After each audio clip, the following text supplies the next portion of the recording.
malam. Hai, selamat Mbak malam. Zoya, apa kabar? Halo Mbak Zoya. Baik.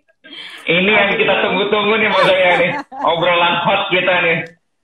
Ini Sudah karena siap, udah Pak, malam, ya? walaupun bulan hot ya. Jadi saya mungkin akan membuka sedikit ya Mbak Zoya, perkenalan sama Mbak Zoya nih. Yes. Mungkin harusnya saya memperkenalkan diri. Saya Dr. Ferry Darmawan dari Klinik Coach Indonesia. Kalau Mbak Zoya udah tidak asing lagi untuk Mommy Daddy Ayah Bunda di sini Mbak Zoya. Ya. Semoga Jadi ya, Mbak Zoya, Mbak Zoya Amirin ini adalah salah seorang psikolog perempuan Indonesia yang mendalami ilmu seksologi. Dari UI dulu ya Mbak Zoya ya? Iya. S1, S2 saya dari UI, S1, S2 di UI. Sertifikasi seksologinya itu dari Universitas Udayana di Bali, di bawah Fakultas Kedokteran, ada pusat studi seksologi, di situ saya ambil sertifikasi. Oke. Itu makanya waktu itu,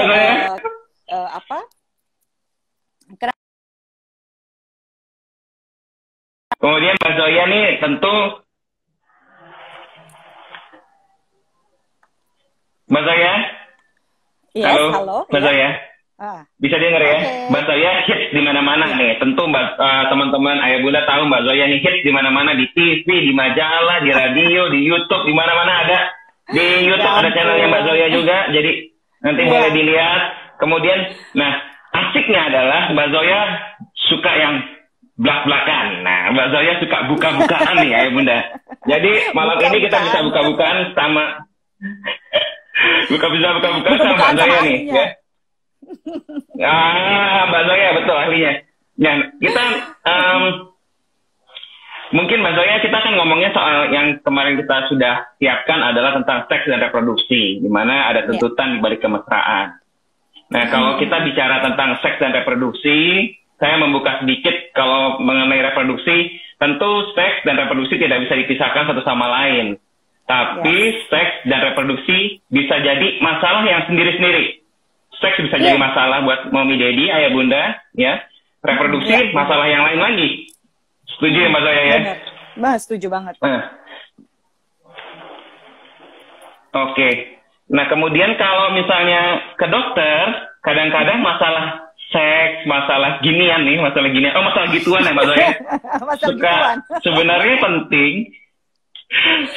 penting dalam konteks reproduksi dan infertilitas, tapi kadang-kadang mungkin terlupakan atau agak canggung untuk dibicarakan. Iya, karena kalau mau dibicarakan ke dokter juga kadang-kadang it's a little bit awkward kali ya.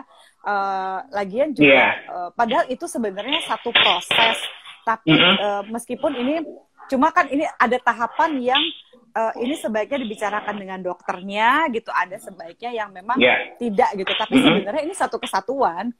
Bisa sih dibahas dengan dokternya. Cuma kadang-kadang orang juga mungkin risih yang ngomong ke dokternya. Dokternya sih aku rasa most doctors actually fine gitu ya. Kebanyakan dokter juga sebenarnya banyak yang tidak keberatan gitu untuk bercerita. Tapi nggak banyak orang juga mau mengungkapkannya kali ya. Lebih kalau orang-orang tuh mungkin kalau pergi ke dokter lebih banyak mempertanyakan hal-hal teknis gitu ya. Maunya laki atau perempuan anaknya, ininya caranya gimana, supaya jadinya gimana dan sebagainya gitu. Jadi teknis, akhirnya dokter juga terbiasa menjawabnya teknis ya. Kalau kita kan padahal menurut saya ini sangat penting. Betul. Gitu. Nah, mungkin sebelum kita lanjut ke Mbak Zoya nih. Jadi kalau misalnya kita ngomongin soal infertilitas, tadi saya sudah sampaikan sama teman-teman Ayah Bunda Mbak Zoya, kalau kita ngomong soal infertilitas dan reproduksi adalah permasalahan di mana sudah berhubungan selama 1 tahun. 1 tahun mainnya rajin 2-3 kali seminggu, ya. Tapi belum jadi juga. Nah, itu baru kita bilang ada benar-benar hubungan seks. Bukan main di Dufan. Main di Dufan kalau jadi boleh juga Mbak Zoya. Ya, berhubungannya teratur. Nah, kita langsung lanjut ke masalah yang tadi Mbak Zoya. Nah, untuk seks dan reproduksi. Kira-kira sebenarnya kalau misalnya kita ngomongin antara seks sama reproduksi, isunya apa sih Mbak Zoya biasanya? Isunya gitu adalah sebenarnya kalau secara seksologi itu isunya adalah kualitas dan kuantitas gitu ya.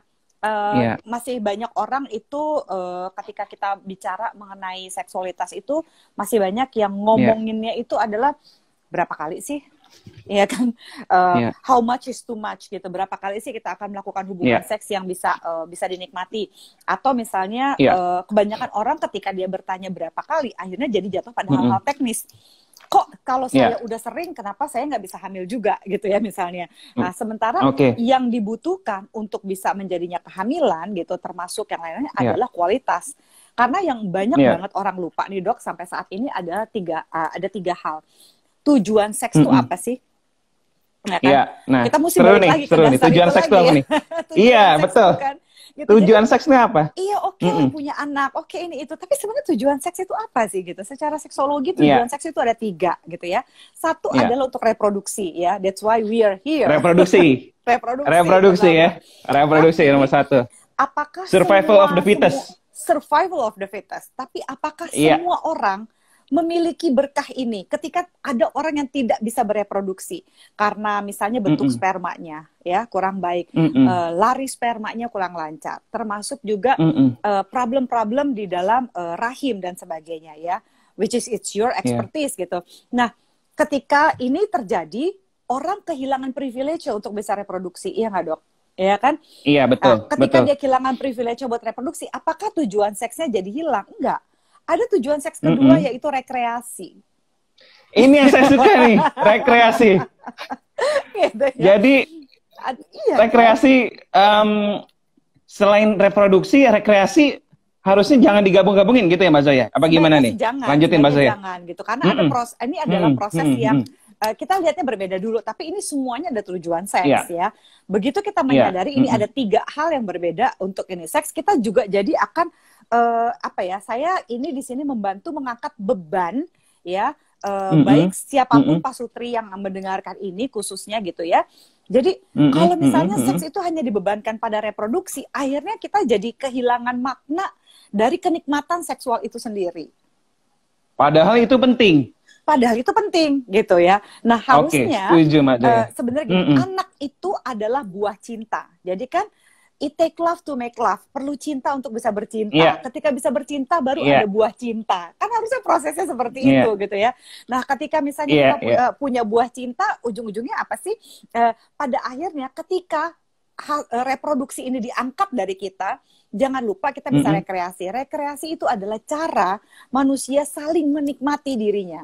Menikmati sensualitas dan seksualitas gitu. Sensualitas adalah tentang ekspresinya gitu ya, tentang perasaan-perasaannya, tentang bagaimana fisiknya itu. Jadi anatomi gitu ya. Ini benar-benar soal silaturahmi kelamin gitu, rekreasi itu. Jadi ini adalah soal penis dan vagina gitu. Bagaimana mereka berdua bersenang-senang. Itu fisikal banget deh. Soal fun-nya ya Mbak Zoya ya.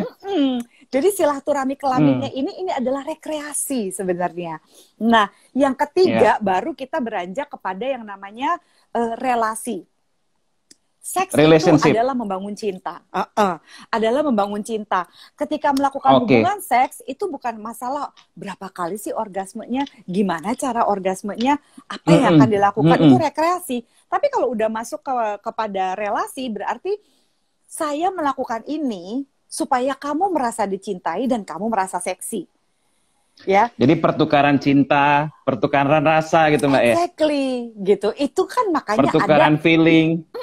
Bedanya senggama dengan bercinta gitu kan ya. Nah, ketika kalau masih senggama itu masih prosesnya masih rekreasi. Tapi kalau kita udah ngomong relasi, ini kita udah ngomongin bercinta. Bercinta itu pakai hati. udah membuat berarti sebagai pasangan suami istri saya merasa disayang, saya merasa dicintai, saya merasa fulfillment gitu, saya merasa seksi. Itu jatuhnya pada relasi gitu. Jadi ketika ada tiga hal ini, apakah harus dipenuhi dalam hubungan seks? Enggak gitu.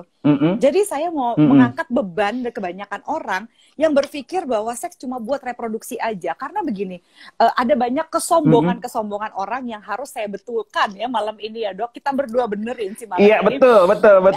Ada mitos tentang reproduksi yang selalu bilang begini, saya mah kehidupan seks saya pasti hebat karena saya punya anak.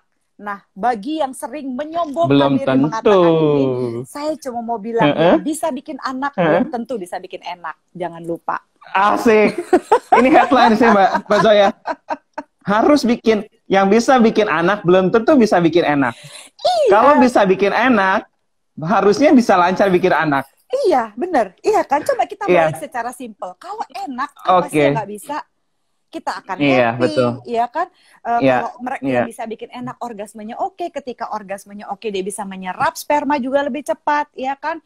Proses-proses reproduksinya lancar. Bagi yang hamil aja, kalau melakukan hubungan seks, biasanya kelahirannya juga akan relatif lebih lancar, kan, Dok? Betul.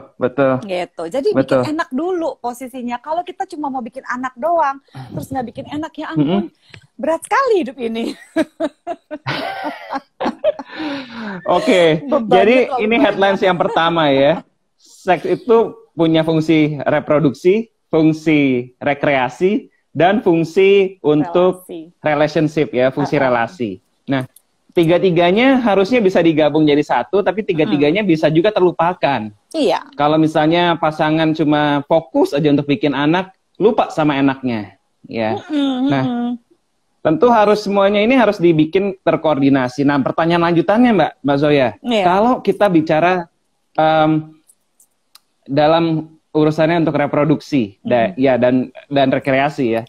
Nah, gimana caranya supaya ada nggak tipsnya supaya kalau kita rekreasi seks itu jadi enak, Mbak Zoya? Karena buat pasangan yang yang pengen punya anak kadang-kadang malah jadi beban begitu. Pertama gini, kan tadi kita udah bilang ya, nggak boleh dibalik ya. Kalau misalnya kita terlalu yakin terhadap proses reproduksi, akhirnya kita jadi nggak bisa bikin ini kan ya. Saya bilang yang bisa bikin anak belum tentu bisa bikin enak. Jadi lebih baik dibalik, bikin enaknya dulu gitu ya. Most likely. Ini kalau misalnya dua-duanya sehat ya, ini kan suka ada terjadi hal-hal yang nggak fair gitu ya, Dok, dalam proses ini. Jadi misalnya, pokoknya biasanya yang saya tahu nih, kebanyakan beban untuk bisa punya anak hanya dibebankan pada perempuan, ya. Termasuk juga untuk bisa punya anak laki-laki ataupun anak perempuan. Padahal kita sama-sama tahu mitos yang terbesar di sini, untuk bisa memiliki anak itu juga harus diperiksa laki-lakinya gitu. Kalau spermanya bentukan spermanya nggak sehat, iya kan?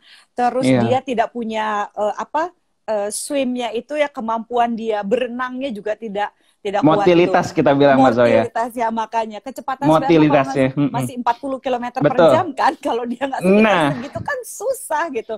Nah terus itu biasanya yang dijorokin perempuannya dan suaminya nggak pernah tes, frustrasi. Terus udah gitu belum lagi ancaman-ancaman gitu ya, bahwa wah nanti saya akan diceraikan kalau misalnya nggak bisa punya anak laki-laki atau nggak bisa punya anak perempuan. Padahal begitu si laki-lakinya ini menikahi beberapa perempuan sekalipun, tapi kan yang membuat bisa punya anak laki-laki atau perempuan kan sebenarnya adalah si laki-lakinya. Sperma gitu, semua dari sperma. Kenapa? Mungkin secara teknis buat yang masih agak kenapa sperma? Karena gini, perempuan itu XX ya kan kromosomnya, laki-laki itu XY. Jadi yang bisa membantu kita tuh perempuan cuma punya XX doang kromosomnya. Untuk bisa punya anak laki atau anak perempuan itu butuh Y-nya ini diturunkan atau enggak oleh laki-lakinya. Kalau enggak kita nggak bisa apa-apa sebagai perempuan. Nah, terus gimana nih? Apa kabar buat yang mereka-mereka yang diberi pressure seperti ini? Satu, langkah paling simpel mungkin pertama-tama tunjukkan video ini kepada pasangan Anda biar mereka belajar gitu ya. Bahwa gitu ya. Ini kalau misalnya punya anak aja dia tidak mau bekerja sama dengan Anda sebagai istri gitu ya. Kira-kira dalam proses perjalanan membesarkan anak ini apakah dia akan terlibat? Saya tidak menyarankan untuk bercerai. Sama sekali enggak. Kalau bisa memang tetap diperjuangkan ya. Tapi kalau misalnya biasanya laki-laki hanya menuntut saja, saya cuma mau mengatakan yuk perempuan, siapkah Anda gitu ya untuk benar-benar memperjuangkan ini sendiri. Biasanya kalau laki-laki udah nggak mau nemenin dari awal, mereka punya pandangan gitu ya. Sebelum saya menjudge ini patriarki atau apapun itu gitu ya. Intinya adalah Anda harus siap memperjuangkan ini kurang lebih sendiri gitu ya. Memang tuntutan-tuntutan itu ada, cobalah sampaikan secara asertif. Tapi kadang-kadang masih banyak yang keras kepala juga, Dok, gitu. Udah disampaikan, bahkan kadang-kadang sudah sampai di meja konseling saya juga kan banyak dapat refer dari dokter ahli kandungan gitu ya, segala macam untuk menjelaskan proses psikologis dari kesehatan reproduksi. Tapi kalau udah kepala batu biasanya susah, Dok, gitu. Jadi yang bisa saya lakukan adalah mempersiapkan si perempuannya bahwa dia kemungkinan akan berjuang sendiri, gitu. Bahwa kalau misalnya mau ini pertama bisa pakai cara yang asertif, bujukin dulu, ya kan? Kalaupun sampai nggak bisa, ya udah salah satu pilihannya adalah bagaimana bertahan dalam kondisi dia harus mengurus anak dan sebagainya sendiri, gitu kan ya. Sulit juga gitu ya, karena kita mungkin bisa menginspirasi laki-laki, ada beberapa cara gitu ya. Tapi kalau misalnya ada yang bersikeras bahwa nggak bisa gitu, laki-laki itu bekerja, perempuan harus punya ini ya. Kalau udah dalam konteks pernikahan, memang sudah stuck ya. Satu cara yang mungkin kita bisa menginspirasi yang biasanya ini berhasil, bisa membuka mata kebanyakan laki-laki adalah dengan mengatakan kalau laki-laki yang sehat. Laki-laki yang sehat secara emosi ya, Dok ya, adalah laki-laki yang sebenarnya ingin membahagiakan dan memprotek perempuannya. Ya, saya tidak keluarga mau membuat, dan perempuannya ya. Keluarga dan perempuan ya. Saya tidak mau membuat kebanyakan perempuan merasa miserable mendengar ini. Aduh, suami saya nggak begitu, Mbak Zoya. Sabar. Oke. Jadi sebenarnya ini baru permukaan ya. Ini baru permukaan ya. Laki-laki yang baik itu dia mencintai dengan cara memproteksi gitu ya, melakukan sesuatu yang membuat bahagia. Cuma kadang-kadang mereka agak susah untuk diinspirasi. Tapi kita coba inspirasi satu persatu sebelum datang ke saya untuk berkonseling gitu ya. Misalnya dengan cara gini. Saya jadi gini, jangan mendemand sesuatu ya, jangan menuntut, tapi cobalah inspirasi laki-laki dengan cara yang lebih asertif. Asertif itu dengan mengatakan aku merasa, I feel. Misalnya gini, aku merasa... Itu langsung kalau laki-laki bener langsung lemes ya Mbak Zoya digituin ya? Biasanya begitu, karena gini, perempuan itu butuh dicintai, butuh afirmasi, tapi laki-laki itu adalah makhluk yang butuh penghargaan. Penghargaan itu adalah bahasa cinta semua laki-laki gitu ya. Jadi satu, pastikan bahwa kamu itu saling memberi dan menerima cinta gitu ya, dengan cara misalnya memberikan afirmasi kayak misalnya makasih ya kamu setiap bulan mencarikan saya nafkah gitu ya, menjaga keluarga ini. Bangga tuh ya, kan? Cowok dibilang gitu naik ya. Langsung berbunga-bunga kan, Dok ya. Sebagai laki-laki berbunga-bunga gitu. Wah, aku dihargai sama istriku gitu ya.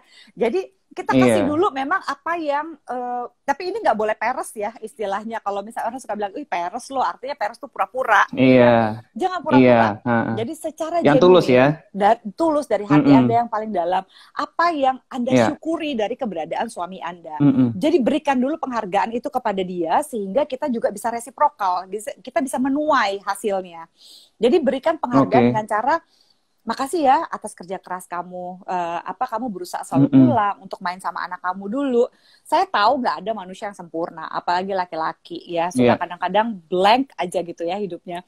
Nah, buat gitu laki-laki kita coba beri kesadaran pada dia bahwa, hey, saya tuh ngelihat kamu loh, I see you and I respect you. Kasih dia itu dulu. Biasanya kalau laki-laki yang sudah lama tidak terinspirasi dengar kayak begitu langsung, kok istriku perhatian ya. Istriku kok menghargai. Nah, rasa terima kasih yang tulus ini, hati-hati ya perempuan. Sebenarnya kalau kamu faking orgasm sekalipun nih gitu ya, dia tuh bisa ngerasa, cuma dia nggak ngerti apa gitu ya. Kadang-kadang ada yang agak blind gitu. Tapi connected-nya itu akan berasa. Termasuk ketika kita mengatakan sesuatu yang nggak sesungguhnya, atau kita cuma, ya udahlah, saya mau ikutin Mbak Zoya aja deh. Saya mau bilang, kamu tuh baik banget ya buat rumah ini. Dia akan ngerasa, lu lagi marah, nyindir gue, atau memuji gue. Jangan kayak gitu. Kita akan terasa kok sebenarnya. Kita teleponan aja misalnya, halo gini sayang, gitu-gitu ya. Kita telepon sama teman kita, saat kita sambil sibuk, tapi kita nelpon, teman kita biasanya akan merasakan, lo lagi sibuk ya Zoe? Kok nelfonnya ada bahasa tubuh tertentu ya Mbak Zoya ya? Ada yang bisa kita sense dari orang lain, itu lewat telepon. Bayangkan dengan suami Anda, gitu, ketika Anda berbicara, Anda tidak merasakan seperti itu gitu ya. Ini buat kebanyakan suami yang relatif sehat mental ya, dalam kondisi terus tiba-tiba kita mau inspirasi. Jadi kita bilang, kita kasih dia penghargaan. Oh, saya makasih ya kamu sudah melakukan ini. Atau hal-hal kecil kayak misalnya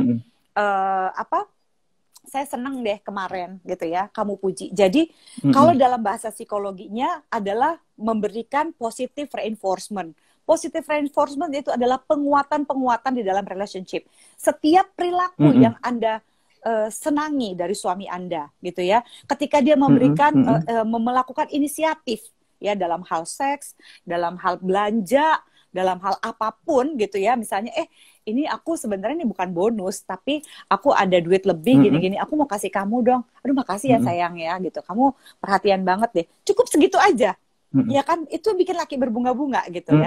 Ketika dia udah ngerasa ada penghargaan, lalu Anda bisa masuk dengan tahapan berikutnya gitu, yang tetap asertif juga. Yang aku tuh lebih tenang deh kalau misalnya kamu mau anterin pergi ke dokter kandungan. Aku bisa jalan sendiri, tapi kalau ada kamu, kok aku lebih tenang ya. You know? Dibandingkan gini, tujuannya sama mau ngajak ke dokter. Yang kamu kayak laki-laki kebanyakan dong, temenin aku pergi ke dokter. You know? Jadi ngomongnya sama laki seperti dia seorang dewasa, walaupun kadang-kadang kelakuannya kayak anak kecil. You know? Iya. Kebanyakan laki kadang-kadang, aduh kayak ini saya misalnya anaknya ada 2, berasanya kayak punya anak 3, yang satu anak remaja ini, gitu kan ya. Curhatan yang sering nih betul Mbak Zoya, dari pasien-pasien nih curhatan sering. Gitu. Jadi meskipun dia kelakuannya kayak anak-anak, nah kalau Anda menginginkan suami Anda berlaku mature dan dewasa sebagaimana dia adalah suami yang Anda harapkan, yuk perlakukan dia secara dewasa juga gitu. Ya, saya tidak menyalahkan semua orang. Kadang-kadang kan emang ngeselin juga. Ada laki-laki yang memang ngeselin seperti itu. Saya nggak bilang semua laki-laki. Sebut saja oknum laki-laki, banyak yang begitu ya. Jadi inspirasi mereka yang gitu, gini. Laki-laki ya, itu menurut Helen Fisher memiliki jiwa hunting. Ya, hunting itu berarti dia akan memburu makanannya. Kalau zaman dulu ya, zaman manusia gue, dia akan hunting, berburu makanannya. Nature-nya laki-laki ya. Nature-nya laki-laki, protect gitu. Jadi beri dia alasan untuk memprotek kita. Kalau kita nyuruh, kita mendemand sesuatu, dia akan merasa lemah. Ya elah, gue emangnya laki takut istri. Jangan nyuruh-nyuruh gue deh. Kan banyak laki suka gitu. Keganggu egonya, akhirnya kita rugi. Semua kita perempuan. Apalagi kemakan teman. Apalagi makan teman, aduh lebih runyam lagi hidup ini, jadi ngalah-ngalahin drama Korea, ya kan? Begitu kita inspirasi, kita bilang ini, yang aku tuh tenang banget deh kalau misalnya lagi pergi ke dokter kandungan ada kamu, ya. Laki-laki itu adalah makhluk goal oriented, ya. Jadi jangan bilang gini, yang kalau misalnya ke dokter, sayangku, kalau ke dokter kandungan itu kan aku mesti begini, aku nggak ngerti gini segala macam. Nanti kan kalau aku gini, itu paling cuma 3 detik pertama yang laki dengerin, habis itu istri gue ngomong apa sih? Laki itu tidak memiliki kemampuan menyimpan bahasa dan informasi sebanyak itu, apalagi pulang kerja. Kalau dia baru habis kerja, ya dia butuh waktu 15 menit sampai 20 menit. Orang yang pinter sekalipun, misalnya seperti Dr. Ferry sendiri gitu ya, pasti kan butuh waktu untuk ganti gear dulu. Makanya banyak laki-laki pulang kantor, dia main game dulu, ya nggak dok, ganti-ganti acara channel TV, karena dia perlu nge-charge gitu otaknya dari otak logika ke otak emosi gitu ya. That's what they need. Jadi ketika itu beri laki-laki kesempatan untuk memproses juga gitu ya perasaannya. Jadi coba inspirasi dia. Misalnya kalau misalnya gini, jangan yang ada yang penting banget, ada yang aku harus omongin. Wah, kalau dengar kayak begitu laki-laki langsung parno. Waduh, gue mau dimarahin nih. Aku pasti bikin salah gitu ya. Gitu. Jadi jangan bilang ada yang mesti aku omongin yang penting banget. Waduh, itu dia langsung mode. Perlu duit nih. Iya, perlu duit nih. Ini apa nih? Gue bikin salah apa nih? Apa di ulang tahun? Ini Valentine bukannya? Langsung begitu laki-laki ya. Gitu. So, bilang aja misalnya, kamu bisa dengerin aku nggak gitu. Tapi karena laki-laki goal oriented, jadi kasih gini, yang aku butuh waktu 10 menit karena ada yang pengen aku diskusiin sama kamu. Jadi kata-katanya diskusi. Jangan nih, ada yang mesti aku omongin nih yang gitu. Kalau yang mesti aku omongin, laki tuh langsung kredit kan dia. Kecenderungan ketika dia udah kredit, dia tidak akan menjadi partner yang equal secara emosi untuk mendukung apapun yang akan kita bahas. Jadi persiapkan udah dia. Defensif ya, Mbak Zoya ya. Defensif, dan itu melelahkan. Ini pengalaman saya juga sih, betul. Kalau udah diomongin sama istri begitu, saya langsung, masa sih? Emang ada apa sih? Apa sih ini? Pasti langsung cepetan begitu. Deh, ini deh sekarang langsung cranky. Cepetan deh, ya. Nah, betul. Langsung cranky. Betul, betul. Padahal nggak ada apa-apa. Jadi kita kondisikan, kita kondisikan. Kenapa? Karena perempuan itu lebih mampu dari otak logikanya ke otak emosi itu lebih cepat switch gearnya. Tapi kalau soal kerjaan, udah laki-laki mah cepet deh. Tapi begitu dari kerjaan dia mau membicarakan hal-hal yang emosional, kayak misalnya gimana hari kamu hari ini, kamu seneng apa nggak di kantor? Dia seneng sekalipun dia akan awkward dulu sebentar untuk bercerita, gitu. Agak susah untuk membuat laki-laki tiba-tiba bercerita mengenai suasana hatinya ketika bekerja hari ini, meskipun dia bahagia. Gitu. Jadi dia butuh waktu untuk nge-switch ya. Nah, ketika dia pulang, lalu minta waktu dulu sama dia. Ya, yang ada yang aku mau diskusiin sama aku butuh pendapat kamu deh. Kan laki langsung, apa sayang, kamu mau apa? Pasti langsung moodnya langsung beda gitu. Ketika dia udah apalagi kalau sambil dipijitin ya Mbak Joya. Nah, tahu nggak kenapa dipijitin itu oke banget? Karena laki-laki very physical. Ketika mijitin atau nyentuh, itu keluar oksitosin dan endorfin. Dipijitinnya di kamar mandi Mbak Zoya. Oh, di kamar mandi lebih cantik lagi kayaknya. Abis banyak maunya, kayaknya apa aja kita minta dikasih ya. ACC langsung ACC gitu. Makanya laki-laki suka lemah banget tuh kalau misalnya abis melakukan hubungan seks pada saat dia lagi abis ejakulasi kan gitu, kayaknya semua yang kita pas lagi zong gitu kan, kita gini, yang aku ini ya, pasti laki-laki gitu, tahu-taunya besoknya, hah, kok mobil aku udah nggak ada? Iya kan dipakai sama istri, abis kemarin katanya iya boleh gitu. Gitu. Jadi hal-hal fisikal dan segala macam pada saat ngobrol gitu ya, bisa jadi misalnya dengan apa, pegang tangannya gitu suami, karena laki-laki itu sangat-sangat fisikal, terus ajak ya aku butuh banget dukungan kamu gitu. Jadi gunakanlah selalu bahasa yang positif gitu, karena jangan pakai aku nggak mau lo sendirian pergi ke dokter, aku nggak mau lo begini. Bilang apa yang Anda inginkan, bukan yang Anda tidak inginkan, karena otak ya baik laki ataupun perempuan hanya menerima pesan negatif. Nah, untuk menjadi satu tim, kita harus menginspirasi gitu ya pasangan kita gitu untuk melakukan ini gitu. Kayak misalnya yang aku butuh dukungan kamu dong yang. Oh iya, aku bisa apa? Kan gitu ya. Pokoknya kalau udah denger yang dukung aku dong gitu ya. Dukung apa? I need your support. Buat apa sayang? Iya, aku butuh ditemenin. Aku bisa ke dokter sendiri, of course gitu kan ya, ada sopir, ada apa gitu, atau aku bisa pesan mobil online dan segala macam. Tapi kalau ada kamu, aku ngerasa lebih tenang gitu ngadepin ini gitu. Nah, ketika kita menyampaikan ini kan langsung ketawa. I feel more calm, I feel more aku nervous. Mbak Zoya, ini kalau misalnya kalau ada kamu gitu. Yang disampaikan Mbak Zoya ini dikerjakan sama momi ayah bunda di rumah, sama bunda-bunda di rumah nih Mbak Zoya. Yang ada dua kemungkinan, menjadi lemas atau menjadi kuat Mbak Zoya. Iya, atau langsung hamil. Iya kan? Tone, suara, dan segala macam itu sangat-sangat mempengaruhi. Sama kayak kita ngomong ke anak ya. Kayak misalnya kita ke anak kan kita suka apa deh, ini kayak gini, kita merubah tone suara kita untuk anak kita juga, yuk kita merubah tone suara kita pada suami gitu ya. Untuk apa? Sebenarnya ketika kita merubah tone suami itu bukan literally untuk suami aja, tapi sebenarnya membuat kita jadi punya feminine energy yang lebih lebih lepas, lebih ekspresif, lebih tenang gitu kan. Jadinya ngalir gitu. Ketika kita bersikap positif, segala sesuatu juga akan terjadi dengan berprosesnya lebih smooth gitu. Jadi ini yang tips buat mominya, buat bunda, be positif dan perlakukan suami seperti memang bagaimana nature-nya suami. Sebagai seorang yang mature ya. Nah, kan Mbak Zoya di sini ada selain banyak bunda, ada banyak ayah juga nih di sini nih. Nah, kalau tips untuk ayahnya gimana nih supaya membuat relationship, termasuk sexual relationship, termasuk seksual untuk reproduksi dan untuk rekreasi menjadi menyenangkan, bukan cuma buat ayah, karena biasanya yang seneng tuh ayah pasti bakal seneng, tapi juga menyenangkan buat perempuannya. Gimana Mbak Zoya? This is good. Ayah ya. Bagi para ayah yang ada di sini, saya senang sekali, banyak sekali ayah-ayah ya.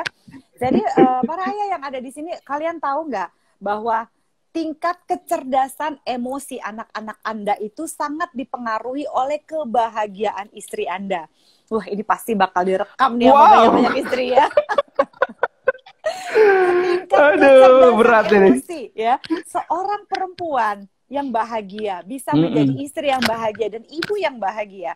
Ibu yang cerdas secara emosi bisa membesarkan anak-anak yang cerdas secara emosi. Nah, anak-anak yang punya kecerdasan emosi, ya, boleh baca bukunya Daniel Goleman gitu ya. Daniel Goleman itu punya satu buku yang pertama kali adalah Emotional Intelligence, lalu ada How to Raise a Kid with Emotional Intelligence. Kenapa ibu itu harus dibahagiakan? Karena ketika istri Anda bahagia, dia itu lebih mampu mengekspresikan emosinya secara sehat. Ibu yang tidak banyak beban atau ibu yang bisa, yang merasa dibantu, didukung dan jadi tim, ya, oleh suaminya adalah para istri yang juga mampu mengekspresikan emosi yang sehat tanpa rasa bersalah kepada anak-anaknya. So, ayah, ketika ayah membahagiakan istrinya, ya, ayah juga bahagia, anak juga bahagia. Untungnya double, ayah. Gitu. Nah, Mbak Zoya, kalau yang belum punya, kalau yang masih berdua aja gimana, Mbak Zoya? Masih berdua aja, oke. Yang masih berdua aja adalah gini, khususnya urusan seksual, laki-laki itu sangat teknis. Mereka berpikir bahwa yang namanya pemanasan itu ada di atas ranjang, ya. Salah. Mau pemanasan di atas ranjang gini loh. Perempuan itu seperti mesin diesel, laki-laki itu bensin, ya kan? Cepat naiknya, ya, cepat terangsangnya. Perempuan itu agak pelan RPM-nya buat naik. Jadi kalau mau pemanasannya baru di atas ranjang, pegel laki-laki. Kadang-kadang perempuan nengok ke bawah, kamu lagi ngapain sih sayang? Kamu mau cari GPS, G-Spot Positioning System. Agak susah loh. So don't do that, gitu ya. Apa yang harus Mbak Zoya, sorry nih Mbak Zoya. Langsung dijelasin aja tuh pemanasan dari luar tuh apa? Ini karena kalau laki-laki pengennya langsung jelasin Mbak Zoya gimana gitu. Nah itu yang saya bilang, nih pemanasan dari luar itu adalah dengan cara misalnya merayu istri. Jadi gunakan ini semua gadget kita gitu untuk flirting sama istri. Jadi flirtingnya sekali lagi kalau tugasnya laki-laki tidak boleh peres juga ya. Misalnya, yang kamu tuh seperti ini, wah jangan berbunga-bunga, aneh. Simple aja. Pertama, tanya pada diri Anda sebagai laki-laki ya, ayah, tanya coba diri Anda, apa sih yang menurut Anda seksi banget dari istri Anda? Gitu. Misalnya, wah istri saya seksi kalau pakai dasternya yang warna kuning. Boleh kan? Oh saya melihat istri saya seksi kalau cuma pakai handuk putih. You know, all simple things like that. Kapan dia terakhir pakai handuk putih dan Anda ngelihat dia seksi? Ya. Sebelum hubungan seksualnya ya, atau misalnya tadi pagi sebelum aku berangkat kerja, kamu juga mau berangkat kerja, aku lihat kamu pakai baju kemeja mau kerja, kok kayaknya kamu seksi banget sih, teks. Jangan lupa gini, perempuan butuh afirmasi kan untuk melakukan hubungan seksual, dia butuh kepastian bahwa dia itu seksi dan menarik buat pasangannya. Nah inilah yang dibutuhkan gitu ya. Jadi teks istri Anda, yang tadi pagi waktu pakai baju ini seksi banget, pengen aku angkat deh rambutnya, kayak gitu ya misalnya, pengen aku angkat deh rambutnya, pengen aku angkat kalau bisa kamu ke tempat tidur. Pasti perempuan yang gitu akan gini, kamu kenapa sih tumben aneh begini, tapi dia ketawa. Udah gelisah dari kantor tuh. Exactly, pemanasannya dari kantor. Udah pemanasan dari kantor tuh. Tapi kalau misalnya perempuan itu kan demen excitement kayak gitu. Makanya kenapa banyak perempuan suka banget baca buku 50 Shades of Grey, karena mereka suka the idea of seduction-nya gitu. Jadi rayu dia, cuma jangan peres gitu. Jadi bilang hal-hal yang memang menarik. Atau misalnya kamu bisa mengingatkan, kamu masih ingat gak sih waktu kita honeymoon? Hah? Iya kita honeymoon ke sini gitu misalnya ya. Iya, kamu tahu nggak pas malam ini aku tuh deg-degan banget pas mau nyoba ini. You know, little things yang cuma kalian berdua tahu. Itu kan romantis, tapi nggak mengada-ada. Dan juga nggak kayak film-film porno. Karena laki-laki itu sering mengabarkan yang namanya seksi itu harus kayak di film porno. Enggak. Film porno itu salah, itu membuat kamu mempertanyakan kenormalan seksualitas. Jangan dicontoh. So, yang organik aja, yang dari pengalaman diri sendiri diceritain. Kapan terakhir kali kamu merasa atau melihat istri kamu tuh cantik, menarik, dan seksi? Itu yang kamu ungkapkan. Begitu dibilang, saya percaya sampai di rumah landasannya selalu siap. Jadi begitu berarti sampai di rumah, kalau bisa, udah tinggal dikit lagi tuh pemanasannya di ranjang. Nggak usah. apalagi kalau dibawain kembang ya.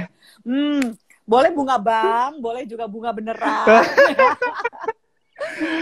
Langsung kelepek-kelepek tuh istri biasanya. Atau yang simple-simple kayak misalnya gini, dia suka makanan tertentu, dia suka apa, coklat, strawberry smoothies, ice cream, martabak, I don't know, tapi little things gitu. Karena laki-laki tuh kan suka gitu ya, dia kasih emas 1 kilo, dia berharap bahwa istrinya nggak usah dipuji-puji selama 1 bulan. Padahal buat istrinya itu hitungannya 1. Kalau lu lagi baik sama gue hari ini gitu, besok ngapain gitu. Nah, perempuan butuh afirmasi setiap hari gitu ya.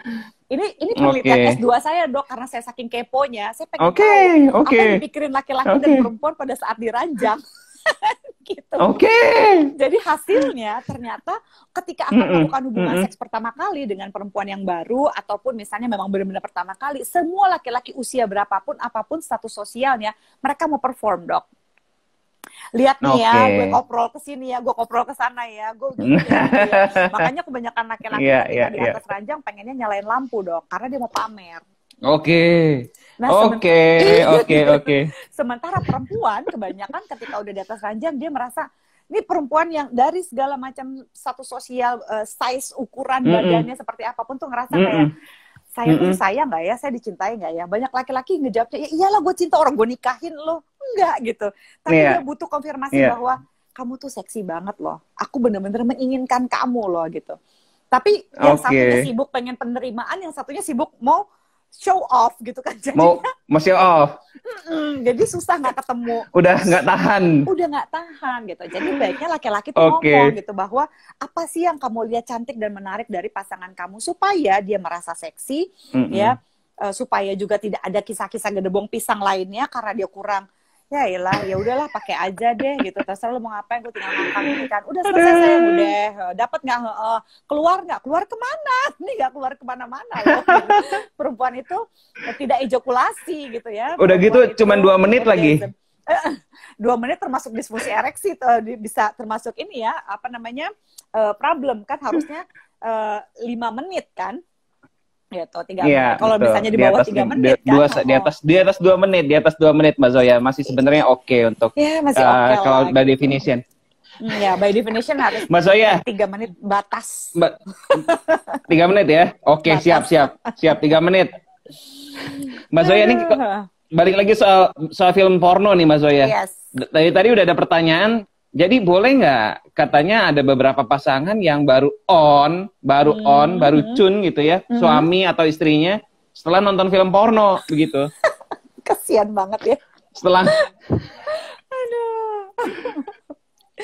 Banyak gimana banget tuh Mbak Zoya? Kemarin ya, Dok ya. Tapi gini deh, buat mereka-mereka yang sering menyaksikan film porno, saya kasih tahu, meskipun ini adalah film dewasa, banyak banget orang pasangan suami istri yang sengaja menyaksikan film porno gitu ya. Sebenarnya pornografi itu membuat kalian itu mempertanyakan kenormalan seksualitas ya. Jadi misalnya kayak gini, kok di film itu besarnya segitu sayang, kenapa kamu cuma segini? Kok di film itu lamanya begini, kenapa kamu segini sayang? Kok di situ warnanya pink, kamu kok coklat? Kalau nyari inspirasi gimana Mbak Zoya? Oke. Kalau nyari inspirasi zaman sekarang itu jangan dengan menonton film porno, karena porno itu menghijack keintiman gitu ya. Jadi kita akan memiliki persepsi yang salah dan ekspektasi yang salah gitu terhadap seksualitas yang sesungguhnya. Kalau mau mencari inspirasi, ya saya kasih ada 2 cara. Satu, cara yang gampang banget dan terlalu standar, misalnya dengan melihat ke majalah atau internet beberapa posisi hubungan seksual. Jadi misalnya setiap bulan Anda harus mencoba 1 posisi baru. Jadi misalnya paling standar, saya sukanya missionary position sama woman on top, atau missionary position sama doggy style. Oke, itu boleh dipakai. Tapi setiap bulan ada 1 yang dicoba. Nggak harus berhasil. Misalnya, saya mau coba posisi yang kayak gunting, gitu kan ya. Iya, terserah. Atau mau kayak 360 derajat, helikopter. Terserah. Apapun posisinya, pastikan bahwa Anda mencoba. Main di udara berarti kalau helikopter ya Mas Zoya? Main di udara. Muter-muter ya. Awas jatuh. Nah, pada saat melakukan posisi-posisi ini, kalian itu jadi punya relasi yang tadi saya bilang loh, tujuan seks itu. Oke. Gak harus berhasil. Ada yang juga, waduh susah banget ya kakinya mesti muter gini kan jadi laba-laba susah gini gitu. Gak apa-apa. Tapi ada pembicaraan soal gini. Yang kamu coba kakinya ke sini, ininya ke sini. Ketawa-ketawa gitu. Jadi take the stress out of your bed. Gitu kan ya, take it out gitu. Oke. Begitu udah nikmat sih kan jadi ketawa-tawa gitu. Itu yang satu. Yang kedua agak lebih susah. Awalnya bisa canggung, tapi nikmatnya luar biasa. Nah, apa tuh? Dengan awalnya canggung jadi naik ke atas panggung ya, Mbak Zoya? Awalnya canggung naik ke atas panggung. Panggung ini ya, panggung dunia persilatan. Jadi kalau yang ini biasanya paling menurut saya sih paling berkesan, walaupun awal-awalnya biasanya semua orang akan awkward, yaitu dengan membuat skenario film porno. Oh, oke. Iya kan? Jadi Oke. suami sama istri ya. Bajak laut, Mbak Zoya. Nah, jarang tuh gue denger bajak laut. Daripada bajak sawah, Mbak Zoya. Bener ya? Bajak laut atau bajak sawah? Ribet ya. Saya kira ini ngelihat Princess Leia ditahan sama Jabba the Hutt. Star Wars. Saya kan agak-agak geek sama sci-fi. Oke. Ya, kalau saya senang tuh gitu penculikannya. Kamu jadi Jabba the Hutt ya. Ntar saya diapain gitu. Oke. Ya misalnya Jack Sparrow, ya gitu. Menyelamatkan princess apa. Nah itu tuh bisa kayak misalnya saya dan Kak Vero suami istri gitu. Yang satu pengen bajak laut, saya pengennya Star Wars. Ketemu di tengah aja. Kan ini namanya fantasi, gak usah serius-serius banget. Misalnya Star Wars menyelamatkan bajak laut. Exactly, right. Cerdas sekali nih pasti diranjang nih. Aduh. Kan bisa gitu. Jadi misalnya nah, tukar cerita kayak begini aja kan. Ini aja maksudnya ini fun gitu. Apalagi kalau diranjang pasti kan lebih intimate. Udah ketawa-ketawa. Kok bisa sih? Iya, nanti begitu ketemu sama si Jack Sparrow nanti diselamatkan dari ubur-ubur apa gitu. Terus nanti naik Starship Troopers, you know. Oke. Si laki tidak boleh ada judgment di sini. Oke? Nggak boleh ada kata-kata gini. Kamu aneh banget sih. Ini fantasi. Ya. Kan ini adalah cerita. Jadi kita harus menstimulus otak kita dulu untuk tidak nontonin suami porno. Maupun istri jangan protes ya kalau mau ada fantasi ikut aja dulu ya. Ini lebih asik dari film porno manapun. Iya, kenapa? Karena secara psikologis kita menyertakan diri kita dalam lamunan fantasi seksual pasangan kita. Mau nggak kita diinget-inget terus sama pasangan kita? Apapun yang kita lakukan, istri selalu mengingat-ingat betapa seksi suaminya. Suaminya mengingat-ingat tentang kondisi visual istrinya karena, wow, istri gue tuh seksi banget waktu dia ngomongin ini. Ini baru ngomongin. Nggak penting soal aplikasinya itu nanti. Tapi begitu sudah ada connected, emotional connected, itu dua-duanya akan ngerasa jadi apa ya? Jadi mesra terus, jadi bawanya mau flirting terus, teksnya terus, jadi lancar. Akhirnya hidup itu untuk punya anak nggak berbeban lagi. Oke, Mbak Zoya lanjut nih. Berarti yang kalau kita tadi dengerin dari Mbak Zoya, berarti semua yang tentang sexual life itu harus dikomunikasi ya Mbak Zoya? Yes, talk about it, gitu ya. Please belajarlah untuk ini tidak tadi kan menghakimi pasangan. Oke, ini kan tentang film porno, berarti tentang diranjang pengennya gimana? Nah, kita berlanjut ke urusan yang ini kan lagi puncaknya nih. Sementara yang lagi puncak kita tahan dulu. Kita coba tanya, kalau misalnya untuk hal-hal lain Mbak Zoya, misalnya yang masih related to sexual life, misalnya tentang aku pengennya begini, pengennya diginiin, pengennya digituin, nah, terus pengennya posisi apa, aku pengennya posisi gini gitu, atau mungkin yang lebih wild nih Mbak Zoya, aku pengennya kemarin karena dapat inspirasi dari film, pengennya main 69 gitu. Ini gimana nih Mbak Zoya? Kalau misalnya how to communicate gitu? Kalau menurut Profesor Barry McCarthy adalah good enough sex. Good enough sex itu kita ketemu di tengah, ya. Jadi kalau misalnya yang satu pasangan ingin seminggu 7 kali, yang satu inginnya seminggu cuma 3 kali, ketemu di tengah deh di 4 atau 5. Pertama itu dulu. Kalau soal posisi yang susah dan segala macam gitu ya, jangan pernah takut untuk mengeksplorasi, karena ini gini, membuat mengeksplorasi atau saya katakan sexploration, ya, melakukan sexploration. Sexploration itu akan sangat fun karena ini adalah rahasia dan ininya kalian berdua, ini adalah bercandaannya private kalian berdua, itu yang membuat rumah tangga itu akan dijauhkan dari perselingkuhan karena kalian berdua terlalu banyak punya cerita-cerita lucu berdua gitu kan ya. Jadi eksplorasi berdua gitu, mengeksplorasi. Yang penting gini, ketika melakukan sesuatu walaupun terlihat kadang-kadang kok ya agak aneh sih gitu. Satu, aneh itu ya selama anehnya itu tidak, misalnya aku nggak mau 69 kayaknya aneh deh. Come on ya, open your mind dengan berpikirnya gini. Saya sakit nggak kalau saya melakukan itu? Kan nggak sakit. Saya menyakiti pasangan saya nggak ketika saya melakukan itu? Nggak kan? Kedua, melanggar hukum nggak saya? Misalnya, saya maunya berhubungan seks sambil hujan-hujan di atas genteng. Kan bahaya ya nanti gitu ya. Bahaya, betul. Terus udah gitu juga ketelanjangan di muka umum, itu kan berarti melanggar hukum gitu. Jadi selama tidak melanggar hukum, tidak menyakiti diri Anda, tidak menyakiti pasangan Anda, kenapa nggak dijalankan sih? Kalau cuma aneh dikit juga biasa. Selama aman, let's go gitu ya Mbak Zoya. Right, why not? Gitu. Mau di tengah, mungkin ada yang aduh agak-agak awkward nih awal-awalnya. Ya pelan-pelan dulu ya, gitu. Jangan langsung hardcore gitu ya, heboh kayak di film-film, nggak bisa, pelan-pelan. Karena perasaan perlu catching up juga kan. Ini Mbak Zoya banyak fans clubnya Mbak Zoya nih di sini nih. Love you dari Sintial 18, love you Kak Zoya. Kemudian ada teman-teman saya Iren, suka banget sama Mbak Zoya. Banyak nih yang fans clubnya nih ya. Pertanyaan tadi satu. Oke, mantap nih. Nah, Mbak Zoya, kita lanjut lagi ke pertanyaan ke pembahasan kita ya. Nah, untuk soal punya anak dan sorry deh, sebelum punya anak kontrasepsi deh Mbak Zoya.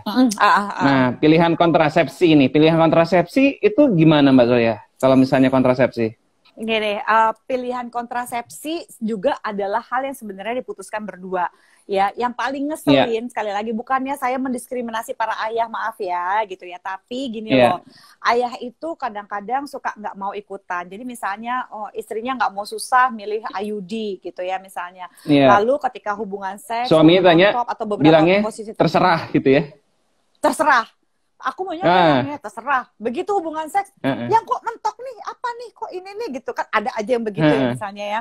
Katanya terserah gitu ya. Terus atau enggak misalnya gitu dia I don't know gitu pil atau apalah terus gitu lupa dan segala macam. Jadi gini, ajak suami, yuk lindungi istri Anda, sayangi istri Anda dengan menemani mereka pada saat pemilihan kontrasepsi. Karena pemilihan kontrasepsi itu bukan hanya urusan istri aja, tapi juga ini bagian dari tanda cinta Anda terhadap istri gitu ya. Kalau saya sih bilang lebih setuju lagi pas lagi dianterin itu juga dibayarin, meskipun ya mungkin dia punya duit atau Anda udah kasih bagiannya, karena itu sepertinya secara psikologis adalah tanda hey, I'm taking care of you, you know. Tapi berapa sih kontrasepsi paling mahal? I mean, come on. Betul. Atau suntik, kalau misalnya ketika dia suntik lalu dia kan kalau suntik kan 3 bulan sekali ya dok ya. Gitu, atau implan gitu, atau kalau misalnya 1 bulan. Saya sih pakai IUD karena saya nggak mau susah ya, masih 5 tahun lagi saya bisa pikirin gitu ya kalau IUD. Nah, cuma dalam momen-momen itu temenin aja gitu kan ya, berapa itu akan membuat istri itu merasa ya, kecuali memang ada emergency pekerjaan dimengerti dan diproteksi ya Mbak Zoya ya. Disayang. Padahal itu kan simple gitu. Ketika daripada lu mesti tas mahal, mobil, apa ini itu. Hal-hal kecil kayak gini membuat istri merasa berarti, akhirnya membuat dia juga merasa disayang gitu. And it matters. Nah Mbak Zoya ini ada pertanyaan nih. Dari NN lah gitu ya. Kalau mau nanya, kalau saya sama sekali ini perempuan ya Mbak, yang nanya Mbak Zoya. Ini kayaknya agak masalah sama rekreasi nih ya. Tapi we concern of it. Tenang Ibu, we concern of it ya. Dok maaf, maaf mau nanya. Saya sama sekali nggak bisa menikmati dan nggak nafsu kalau berhubungan badan. Kira-kira kenapa ya dok gitu ya? Oh, I'm sorry. Tapi kalau first of all, Mbak Zoya, pasti kita perlu cek dulu. Adakah kelainan di ginekologinya, di organnya? Itu perlu Kalau banget. misalnya memang nggak ada apa-apa, gimana tipsnya Mbak Zoya? Oke. Ini langsung disingkat sama dokter. Gue juga baru mau bilang nih, mesti ke ginekologi dulu. Tidak ada vaginismus dan sebagainya, oke? Iya, Kalau betul. misalnya semua tidak ada, berarti masalahnya adalah emosi, ya. Kedekatan emosinya kurang, ya. Biasanya istri yang merasa tidak nyaman secara psikologis karena dia merasa tidak dicintai dan dia merasa tidak seksi. Perempuan adalah makhluk yang mudah sekali untuk menghakimi badannya. Aduh, coba tanya sama perempuan, kekurangan kamu di mana? Aduh, lengan saya gendut, perut saya bisa dicubit, ini saya paha saya gede, banyak banget. Tapi itu yang membuat kenapa sangat-sangat self-conscious perempuan terhadap badannya. So, yang bisa dilakukan Mbak Zoya, ya? Mbak Zoya, mungkin dijelaskan Mbak Zoya, gimana caranya supaya fungsi rekreasi ini bisa maksimal? Fase-fasenya, prosesnya itu gimana Mbak Zoya? Iya. Jadi ketika dia nggak bisa menerima dirinya, pertama dia harus bisa menerima dirinya dulu apa adanya. Kalau nggak susah dok. Jadi perempuan mesti bisa menerima tetap semua psikologis dulu ya? Iya, psikologis dulu. Jadi misalnya kalau ini tips saya yang biasanya paling ampuh ya. Kamu ngerasa perut kamu gendut atau lengan kamu gendut ya. Ini buat perempuan. Coba panggil suami Anda ya. Pada saat Anda sedang berduaan, lalu bilang ini, yang aku lagi insecure nih, perutku gendut, tanganku gendut. Mau nggak ciumin bagian yang gendut ini supaya aku ngerasa sakit? Wow. Tuh dokter aja wow. Itu artinya saya mau vulnerable. Wah Mbak Zoya, kita waktunya udah mau habis nih. Nggak apa-apa, nanti kita lanjut lagi abis ini ya Mbak Zoya ya. Siap. Gitu. Jadi kalau kita merasa vulnerable di depan suami, suami juga akan ngerasa oke, dia mau menyerahkan pada saya. Jadi berapapun bentuknya kamu, itu membuat suami ngerasa melindungi kamu dan kamu juga akan merasa confident. Sebentar Mbak Zoya, kita sambil nunggu teman-teman bergabung lagi nih Mbak Zoya. Jadi tadi kan kita sedang ngomongin kalau misalnya merasa badannya kenapa nggak bernafsu? Mungkin seksi, yang pertama tipsnya adalah merasa seksi dulu. Oke. Nah, tips kedua gimana Mbak Zoya? Yang paling konkret untuk merasa seksi adalah dengan ngajak suami itu tadi ya, untuk menciumi bagian tubuh Anda yang Anda rasa sangat-sangat tidak nyaman. Karena Anda secara psikologis harus merasa comfortable dulu gitu ya. Karena perempuan itu susah kalau misalnya moodnya itu udah terganggu atau dia punya problem-problem yang membuat dia kesel sama pasangannya, biasanya akan susah untuk dia bisa terangsang, apalagi orgasme gitu ya. Ini adalah hack yang kedua ya, cara singkat gitu untuk bisa menikmati senggama dengan pasangan. Yaitu gini, saya mau tanya, dalam seminggu terakhir atau 1 bulan terakhir ini, berapa kali Anda itu merasa bisa dalam 1 bulan terakhir ini berapa kali Anda bisa berciuman dengan suami? Ciuman tulus tanpa lanjut ke hubungan? Iya, jadi bukan cuma gitu doang enggak ya, tapi French kiss yang bener-bener gitu ya, yang melumat, deep, with lidah dan segala macamnya. Minimal ya, orang-orang yang biasanya untuk enhance feelings kita. Sekarang gini, ciuman itu nggak bisa bohong loh. Kita nggak bisa ciuman sama orang yang kita lagi bete. Iya, betul. Lagi kesel kan.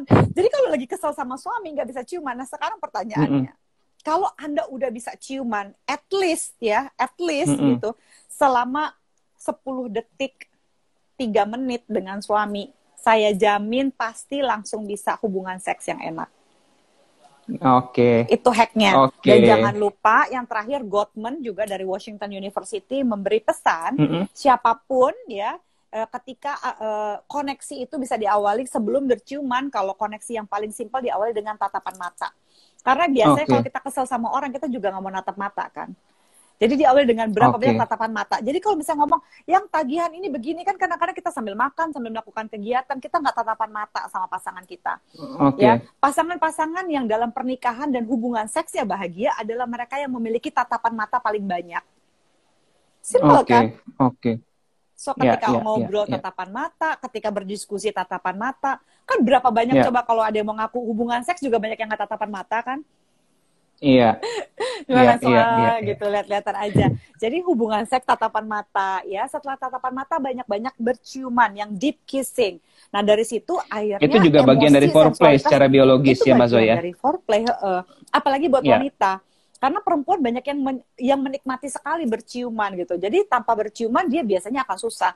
Boro-boro deh saya mau kasih tahu, wah pakai gaya ini, dicium di sini di badannya. Lah kalau ciuman aja nggak enak, perempuan biasanya nggak akan merasa terkoneksi. Ketika dia nggak merasa terkoneksi, dia juga nggak akan merasa kok jadi nggak kepengen hubungan seksual ya. Jadi hubungan seks itu rasa cuma kayak obligasi doang gitu loh dok. Oke, jadi ini buat suami-suami, buat ayah-ayah, kiss your spouse ya. Untuk kiss your spouse deeply, okay? French deeply, kiss deeply, okay? Deeply. Oke, jadi untuk meningkatkan, supaya bergairah. Untuk memanaskan itu ya, memanaskan ranjang dimulai dari atas, jangan langsung ke bawah, mulai dari atas, ya, dari mata turun ke bawah, begitu Mbak Zoya ya? Iya, exactly. Oke, Mbak Zoya, kita lanjut ke gimana caranya komunikasi juga. Yang bikin pusing untuk pasangan yang banyak jadi pasien saya dan pasiennya Bocah Indonesia, yaitu pasangan yang ingin untuk punya anak. Nah, gimana nih Mbak Zoya? How to communicate kalau misalnya kita udah pengen punya anak nih, atau suaminya, istrinya pengen punya anak, suaminya pengen punya anak. How to communicate to our spouse gitu? Oke. Jadi pertama gini, punya anak itu harus seperti membangun rumah.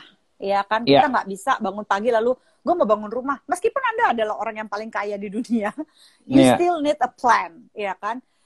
Ketika akan punya anak, yang harus dibahas sebelum berantem duluan atau ini itu segala macam adalah membahas ekspektasi. Membesarkan anak, orang tuh sering kali gini, udahlah nikah aja punya anak, nanti begitu punya anak lalu ekspektasinya tidak terpenuhi terus berantem, ya kan? Jadi yang harus dibahas adalah gini, sayang aku tuh kepengen punya anak. Ya, kenapa alasannya punya anak? Meskipun ya alasannya sesimpel bahwa ya aku nggak mau sendirian nanti pada masa tua. Aku kepengen ada yang ngurusin kita. Iya, mungkin terdengar selfish, tapi setidak-tidaknya itu jujur. Ya, apa sih yang kita inginkan ketika kita ingin punya anak? Ada yang cuma pengen punya anak karena pengen membawa nama keluarga, gitu ya dan sebagainya. Nah, keinginan untuk memiliki anak ini yang kita bicarakan gitu dengan pasangan. Akhirnya kenapa pengen punya anak satu? Nah, untuk mencapai keinginan itu misalnya supaya bisa membawa nama. Kalau cuma untuk bisa membawa nama, berarti cara mendidiknya gimana? Ya kan? Apa yang akan kita dapatkan? Nah, untuk supaya bisa ada orang yang ngurusin kita nanti, ya, perjuangannya panjang loh. Kamu akan membiayai dia, gitu. Dan ada hal-hal mentally yang harus diatur. Nah, itu harus dibahas. Kayak misalnya gini, suami istri yang nggak kompak menjadi suami istri tidak akan pernah bisa menjadi ibu dan ayah yang baik. Karena ini sering ya, ketika udah di atas sudah duduk di sofa konseling saya, lalu suami istri berantem. Mau cerai, udah dia nggak bisa lagi, mau cerai juga tapi nggak mau gitu ya, karena ada tuntutan sosial dan segala macam, malu. Gitu dan gini, udahlah Mbak, saya mau stay aja demi anak-anak. Aduh, saya tuh paling sesek kalau saya dengar kayak begitu. Kenapa gini? You have to save your marriage if you want to save your kids. Orang tua yang tidak bahagia akan membuat anaknya juga depresi, akan membuat anaknya juga bermasalah secara emosi. So save your marriage first. Coba tanya pada diri Anda, apakah kita berdua udah siap punya anak? Satu, emotionally. Nah, pada saat terjadi perubahan-perubahan dari cuma suami istri jadi ibu dan ayah, itu adalah adjustment-nya besar loh. Kita tahu nggak sih apa yang akan dihadapi? Memang apalagi bayangan-bayangan ini dok ya, kayak wah anak itu adalah malaikat kecil. Ketika si malaikat kecil nangis 2 jam sekali, siapa yang mau bangun tengah malam untuk memberikan susu? Waktu tidurnya lagi masih cranky dan segala macam, siap nggak? Gitu. Itu yang jadi harus dibahas.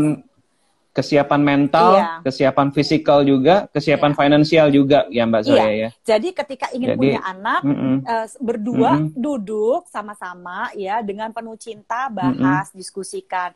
Yang kita secara finansial kita bisa biayain dia nggak sampai kuliah misalnya. Secara emosi kita akan memberikan pendidikannya seperti apa. Kadang-kadang ada orang agamanya sama-sama Islam, sama-sama Kristen, tapi ketika memberikan value pada anak itu beda-beda. Misalnya ibunya bilang, ya udahlah mau makan apa aja nggak apa-apa. Tapi kalau bapaknya nggak bisa makan itu kalau pagi mesti roti. Nanti kalau harus di meja makan gitu, harus di meja makan. Tapi kalau misalnya ini di mana aja. Nah buat ibu, udah deh yang penting anaknya makan. Mau di tempat TV, mau di mana. Nah biasanya kebalikan tuh Mbak Zoya yang begitu. Ya. Kita kebalikan ya. Ya ternyata biasanya laki yang kebalik juga. Oh ya. Oke. Ada yang begitu kan ibunya lebih udahlah, ibunya udah nggak mau pusing, yang penting anaknya makan karena anaknya susah makan. Setelah buat bapaknya nggak bisa, lu mesti ajarin anak tuh punya struktur gitu. Nah struktur itu kan gini, apakah ibunya punya niatan jahat terhadap anaknya kalau dia berbeda dari bapaknya? Kan enggak. Dua-duanya sama-sama punya niatan baik. Tapi kalau Anda nggak bisa jadi tim, ketika Anda punya anak, you gonna be the worst parents ever. Nah, orang tua yang buruk yang tidak bisa mendidik anaknya secara emosi ini akan menimbulkan calon-calon pelaku kejahatan di kedepannya. Susah hidup kita nanti. Setuju saya. Anak-anak karena bukan depresi, cuma akan jadi tukang bully, anak-anak yang tidak dapat perhatian, dia ngebully temannya di sekolah, habis itu dibelain orang tuanya. Enggak lah, anak saya paling baik sedunia. Come on. Udah berapa korban gitu misalnya.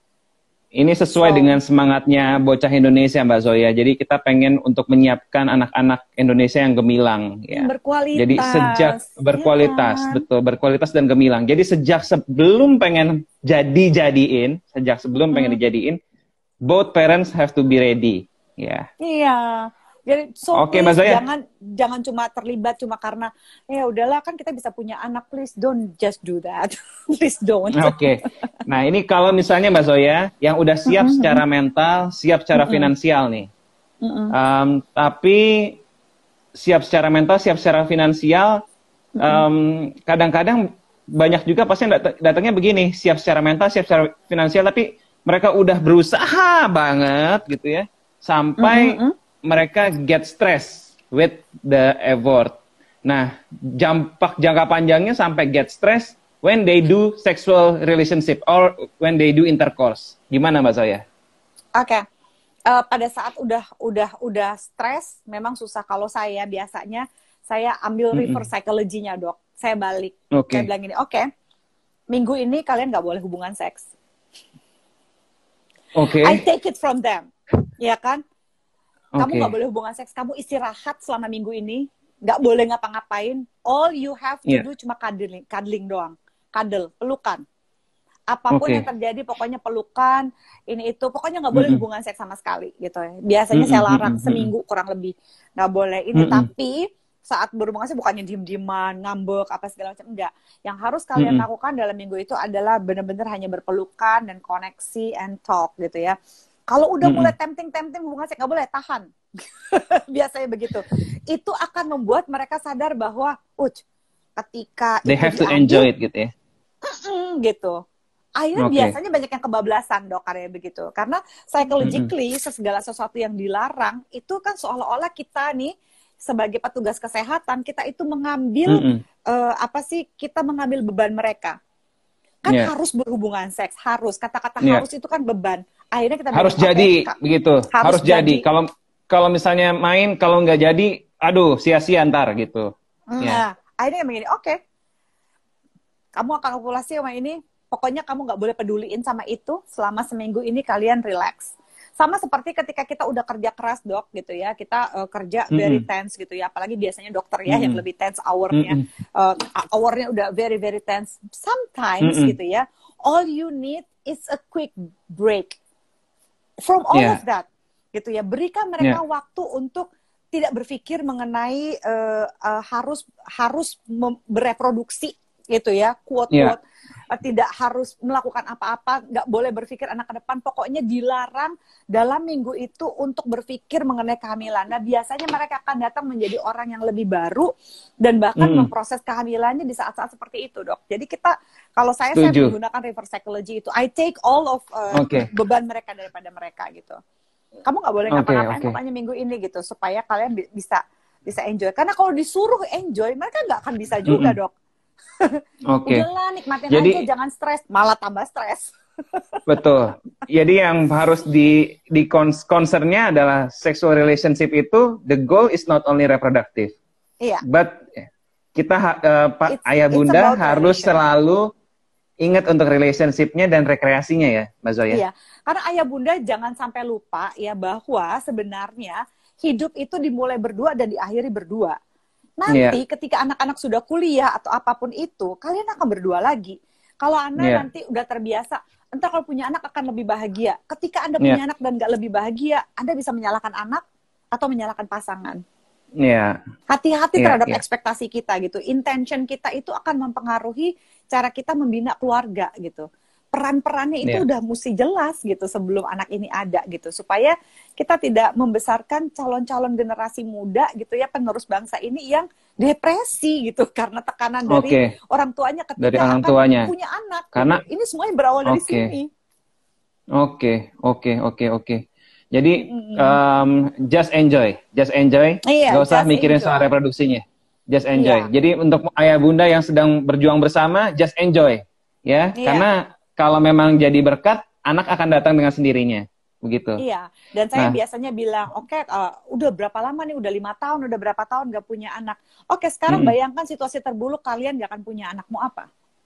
Saya kasih sekalian dok pahit-pahitnya.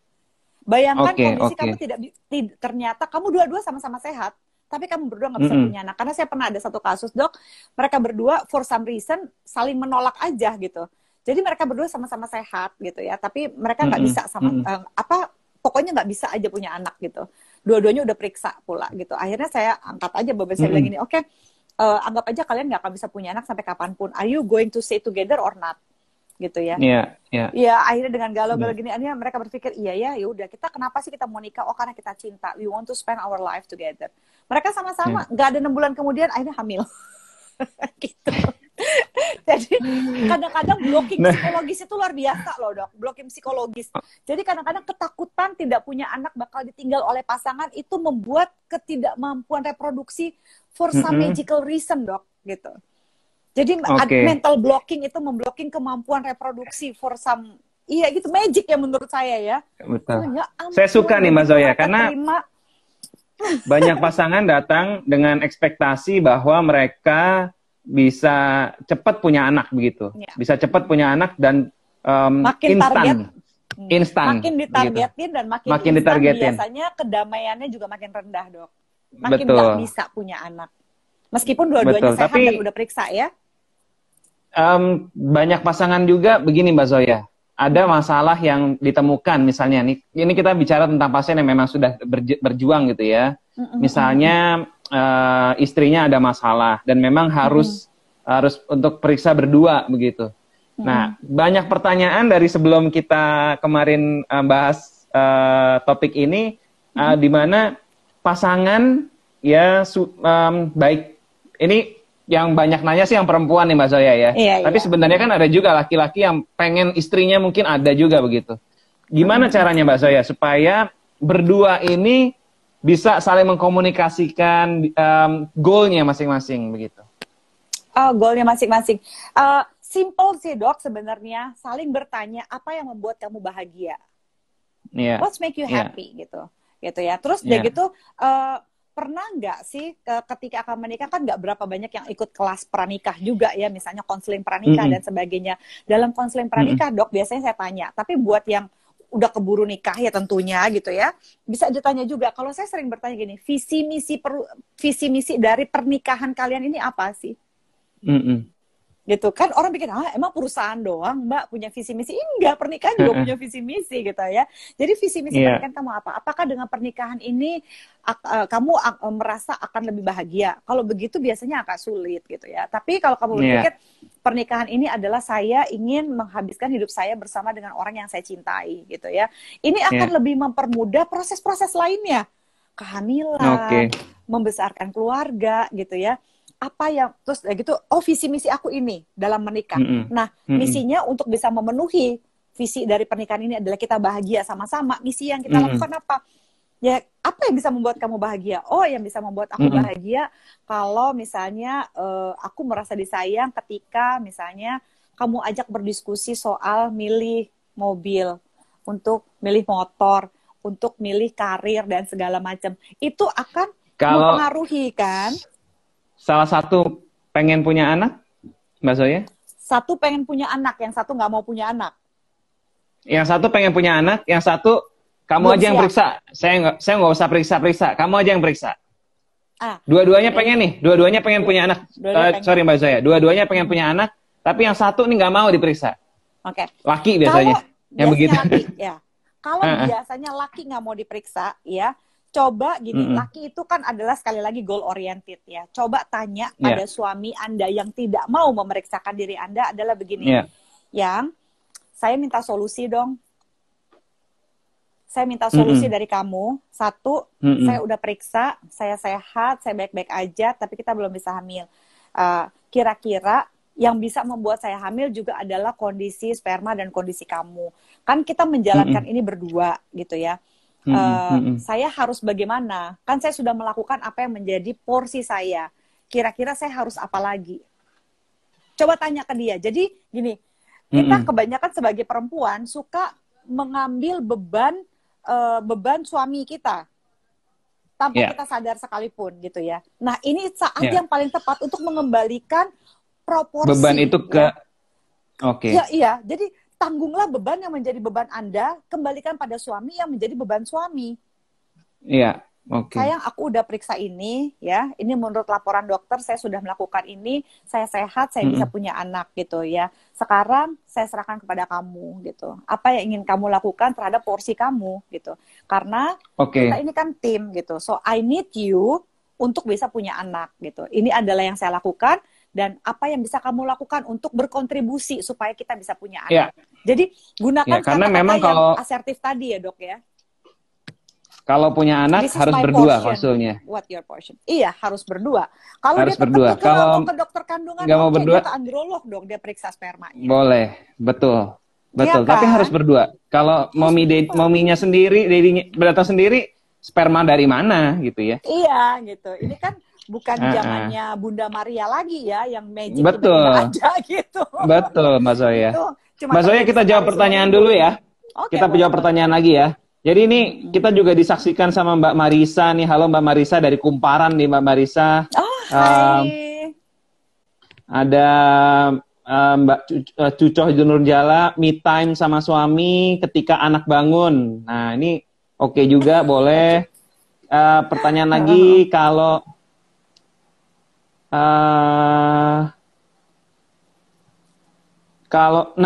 tentang nyeri Mbak Zoya,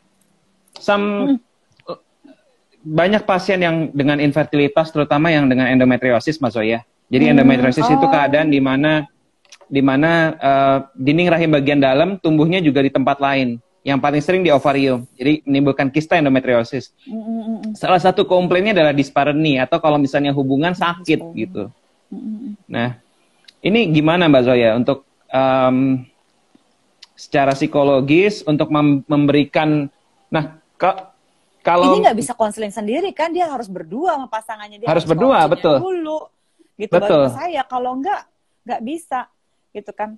Ada proses dilatasi juga dan sebagainya. Iya kan itu harus berdua, nggak bisa banget sendiri. Jadi bukan cuma secara organnya, tapi juga secara mental harus sama-sama dikuatkan gitu ya Mbak Zoya ya.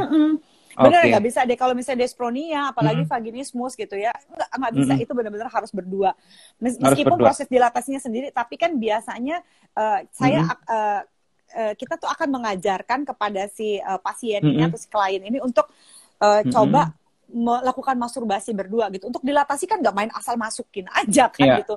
Itu harus bener-bener ada prosesnya pelan-pelan, ada relaksasinya, ada berbagai macam cara gitu. Jadi nggak bisa cuma, udahlah kamu santai aja, relax aja ya. Namanya dispronia ya kan sakit ya. Dan traumanya. Jadi gini, perempuan 10 kali berhubungan seks, 9 kali enak. Sekali sakit yang dia ingat sakitnya. Gitu. So it's very traumatic. It's very traumatic. Setuju saya. Jadi ketika setelah mengalami kesakitan, perempuan harus konseling setelah itu, setelah pemeriksaan. Untuk dia mengatasi rasa sakitnya. Kadang-kadang nanti begitu rasa sakitnya sudah hilang, traumanya masih ada. Jadi mesti berobat dua-duanya memang kalau pernah sakit. Nah kalau laki-laki, kalau pernah gagal, wah itu juga harus ini. Karena pernah, aduh ini kok saya gagal nih, malu banget nih, ini itu nih gitu. It's hard gitu ya. Ya, jadi untuk pasangan memang punya trik sendiri ya Mbak Zoya. Kalau untuk yang pengen punya anak, berdua harus saling sama-sama menguatkan sebenarnya Mbak Zoya ya. Iya. Kalau misalnya bisa, kalau misalnya udah lama dan sebagainya. Ini sambil kita buka, bisa punya anak. Yang mau tanya jawab silakan nih untuk ayah bunda yang pengen tanya sama Mbak Zoya. Boleh nih, Mbak Zoya masih on terus. Mbak Zoya kalau jam segini belum selesai, ntar kapan? Ini Mbak Zoya, kapan nih Mbak Zoya? Bisa diatur. Oh, bisa diatur. Nah, ini ada pertanyaan Mbak Zoya tadi dari Momi. Nih. Nah, ini pertanyaan seru nih. Mainnya pagi atau malam ya? Cakep. Ini seru nih Mbak Zoya, gimana? Jangan kaku banget bahwa ini harus banget begini ya. Gini, yeah. Paling ideal memang pagi hari, dok. Gitu, karena pagi hari itu kan sudah istirahat, spermanya juga sudah oke, jadi rahimnya juga udah siap dan segala macam. Biasanya pagi hari itu, kalau saya suka menyarankan untuk memanfaatkan morning erectionnya suami, ya. Morning glory gitu.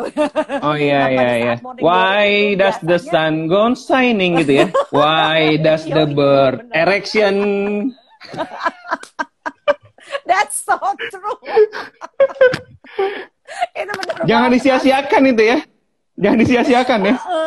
Karena itu adalah tingkat kekerasan ereksi yang paling kuat, dok, pada pagi hari. Karena sudah istirahat. Gitu. Nah, jadi buat para moms gitu ya dan dad itu bisa dimanfaatkan. Cuma banyak orang gini, aduh pagi-pagi tuh ribet banget, Mbak. Belum lagi kalau yang muslim kan harus ramas dulu begini begitu. It's like too much work. Tapi it's so worth it gitu ya. Itu bukan saja Anda berdua bisa menikmati bisa menikmati rekreasinya, bisa juga membangun relasi, plus bisa reproduksi. Jadi kalau bisa tiga-tiganya, kenapa cuma pilih satu gitu loh pada saat memang menginginkan itu, iya kan? Use it gitu. Seru ya pagi-pagi ya. Jangan mau rugi. Sekalian dinikmatin gitu. Serunya. Sekalian keburu-buru takut terlambat kan Mbak Zoya? Atau kalau misalnya kalau takut terlambat dan segala macam, bisa juga abis tidur siang itu, atau misalnya weekend gitu ya, abis istirahat itu agak lumayan tuh, dok. Gitu. Jadi bisa juga lebih oke gitu suasananya. It's actually good. Nah, ini kalau misalnya, ada pertanyaan tentang bagaimana stres bisa mempengaruhi untuk ejakulasi dini. Juga ada pertanyaan untuk ejakulasi dini dan mungkin erectile dysfunction juga ya. Nah, pertama balik lagi, harus dicari dulu adakah kelainan di organnya. Gitu. Kalau misalnya udah nggak ada kelainan organnya, stresnya, kembali ke Mbak Zoya. Silakan Mbak Zoya. Bagi para laki-laki, dengarkan baik-baik ya, para laki-laki ya, para ayah ya. Ketika terjadi disfungsi ereksi, kami tidak menyebutnya sebagai impotensi, karena impotensi itu istilah keranjang sampah ya.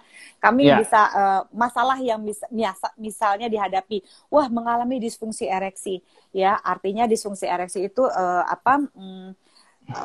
ejakulasi prematur atau delay ejaculation gitu ya biasanya. Nah, apa yang terjadi ketika terjadi disfungsi ereksi gitu ya, atau ejakulasi prematur, delay ejaculation?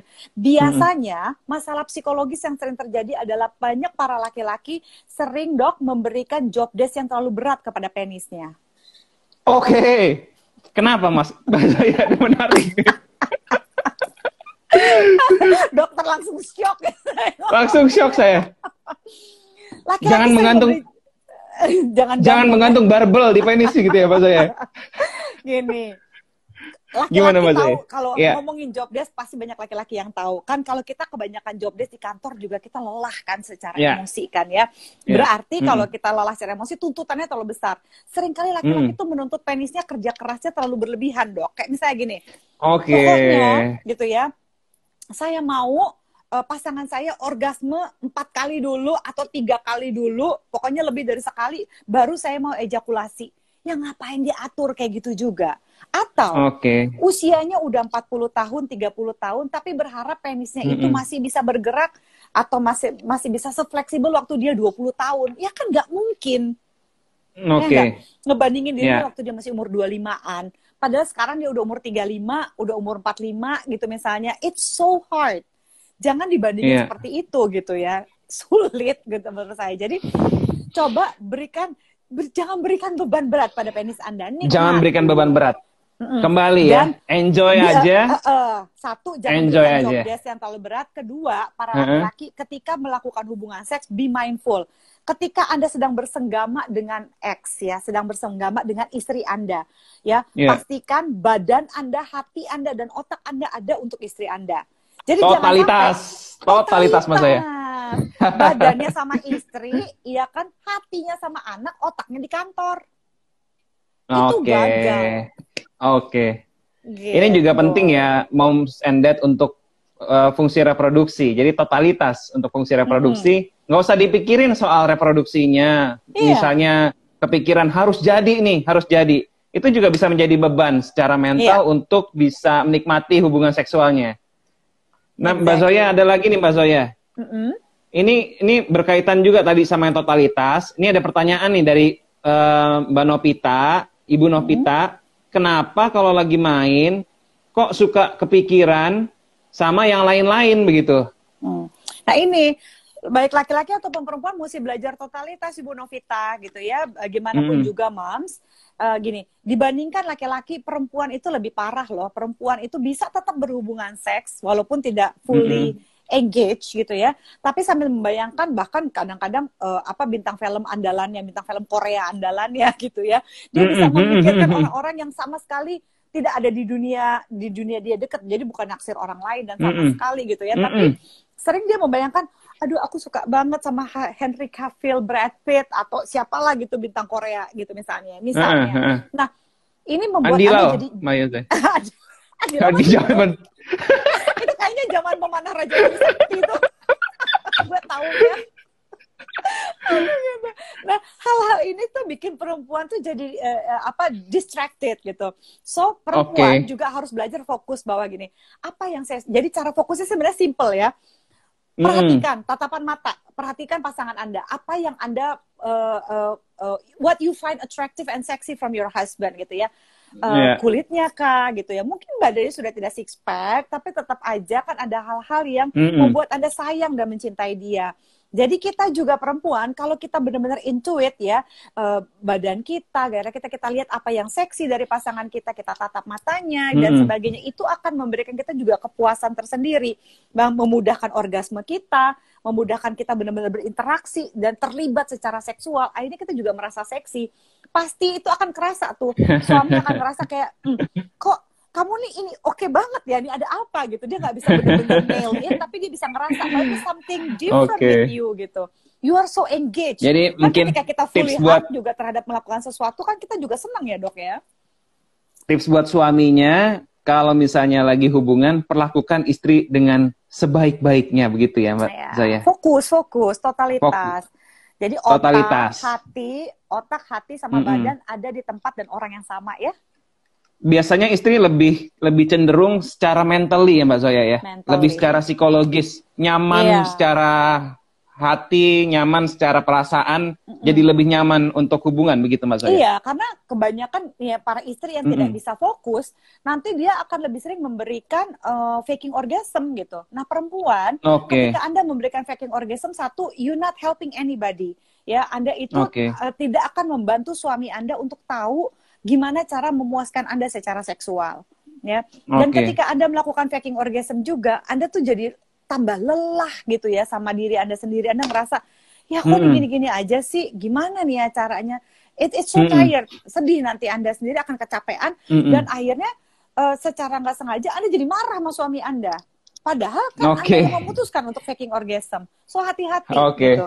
Udahlah demi keuntungan kita jangan faking orgasm deh ya perempuan ya. Mas Zoya, coba lagi saya lihat ada pertanyaan ya. Otak, badan, dan hati setuju nih dari Cucoh Nurun Jala. Fans Z, apa fansnya Mbak Zoya? Z fans ya? Z friends. Z friends. Saya nggak suka punya fans itu demanding. Saya mau punya teman aja. Teman-temannya. Nah ini katanya Mbak Ibu Asara, udah enak langsung dilupain sama suami. Suami nggak bakal lupa kalau misalnya abis enak. Pasti kalau enak Bu, dia sampai kerja besok-besoknya masih inget rasanya. Nggak mungkin kok lupa, betul. Nggak mungkin lupa, dijamin. Kalau perlu memang kayak makan di restoran ya, makan steak, kalau rasanya udah cocok, mainnya balik lagi ke situ. Kalau makan batagor ya? Juga makan batagor, asal batagornya enak, biar di pinggir jalan juga bakal balik lagi ke situ.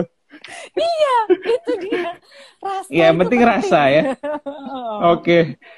Ada lagi pertanyaan dari ini tentang obat kuat. Mungkin kalau obat kuat nanti boleh diskusi ke tim androlognya Bocah Indonesia. Ada Dokter Tiara, Mbak Zoya di Bocah Indonesia. Oke. Oh iya Mbak Zoya, yang menarik di kita di Bocah Indonesia, androlognya tuh ada 2 perempuan. Wah, jarang tuh, keren abis. Jarang memang ada dokter. Sama androlog juga. Iya. Biar Dan mereka ini ya bisa paham ya. Iya, betul. Nah, gimana Dok? Suami saya kalau lagi hubungan bawaannya malu mulu. Nah, gitu. Gimana ya? Sama orang yang ada di rumah, padahal kan kita ada di kamar, gimana ya? Sekali-sekali, sebulan sekali. Mbak Zoya, ini mungkin sekalian pertanyaan gini. Sekalian gini pertanyaannya. Kadang-kadang suami banyak alasan. Nah, gimana tuh Mbak Zoya? Nah gitu.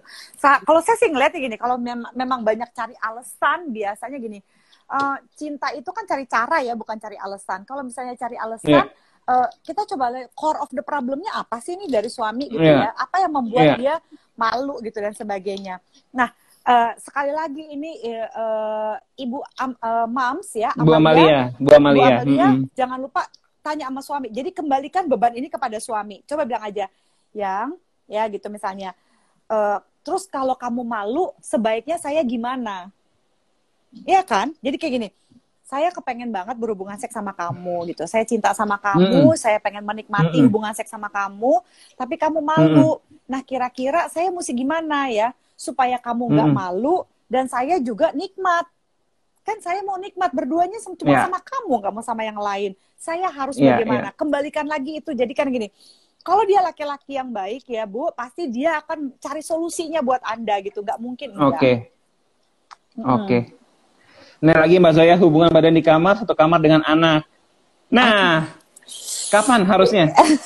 Kapan harusnya dipisah kalau anak nih? Ada anak, kapan harusnya dipisah? Mungkin sebenarnya sih, kalau anak ya, saya sih sebenarnya lebih setuju kalau banyak orang yang mungkin agak menganggap, iyalah Mbak, mungkin ke barat-baratan. Enggak sih, saya ngelihat teknik di barat itu sangat-sangat membantu orang tua untuk tetap menjalin relasi, ya. Untuk anak tuh dipisah sebenarnya kamarnya. Jadi tetap harusnya dia dekat kamarnya dengan orang tua, bisa sebelahan dan sebagainya gitu. Karena meskipun anak masih bayi ada di box, itu akan membuat tense loh hubungan Anda dengan pasangan.